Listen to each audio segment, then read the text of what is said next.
biramubwiye ngo wa mugore we baba nibakorerwa bari he? Ati ntago mbizi. Ati nanjye singucireho iteka, genda ntukongere gukora icyaha. Mariya yarazutse, burya amategeko yari yamugezeho yamucireho iteka. Maze noneho aramubwira ngo genda ntukongere gukora icyaha, utazabona ishyano ry'ibyaha. Maze Mariya arababarira. Ngako aho umunyabyaha akundwa. Maze hepfo aravuze ngo amategeko atubera umushoro tugeze kuri Kristo ngo dutsindishirizwe no kwizera. Muri ibi byanditswe intumwa ihumekewe n'Umwuka Wera iravuga by'umwihariko amategeko 10 niyo aduhishurira icyaha akadutera gukenera Kristo no kumuhungiraho ngo aduhe imbabazi n'amahoro tumaze kwihana ku Mana no kwizera ku Mwami wacu Yesu Kristo. No kwango hano amasura muri ijambo kugira ngo byumvikane. Niyo aduhishurira amategeko 10 niyo aduhishurira icyaha akadutera gukenera Kristo no kumuhungiraho ngo aduhe imbabazi n'amahoro tumaze kwihana ku Mana no kwizera Umwami wacu Yesu Kristo.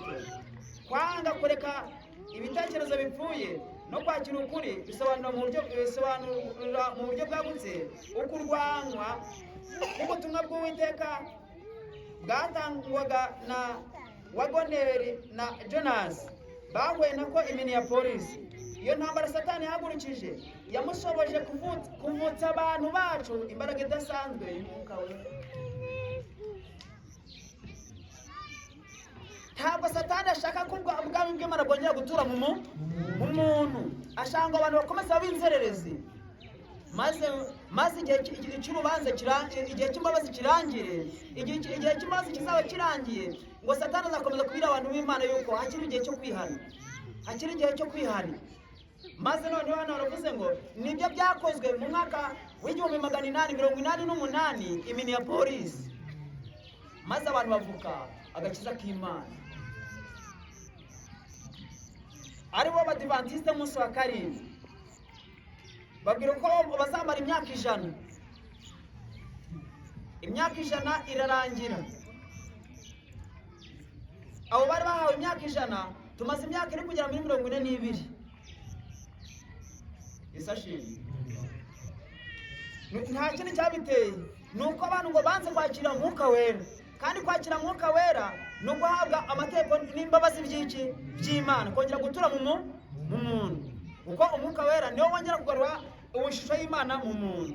Maze baravuze ngo iyo ntambara Satani yahagurukije yamushoboje kuvutsa abantu bacu imbaraga idasanzwe y'Umwuka Wera. Imana yifuza kuducunshumuriraho n'umwete mwinshi ku rugero ruhagije. Umwanzi yatumye batabona iryo hemura ryagombaga kubashoboza kwamamaza ukuri mu isi, ari nabyo byagombaga kugarura ubunararibonye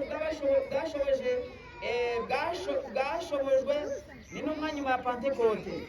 Umuntu yagombaga kumurikishiriza isi umucyo wagombaga kumurikishiriza ubwiza bwawo wararwanijwe, kandi bamwe muri bene data bagize uruhare runini mu kuvutsa isi uwo mucyo.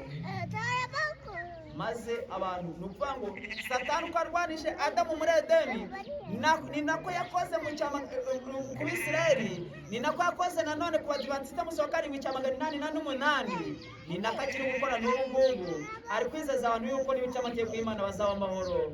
Bati nta kibazo rwose, umuntu agakora icyaha agakomeza akiha amahoro yuko nta kibazo kigize bite gihari.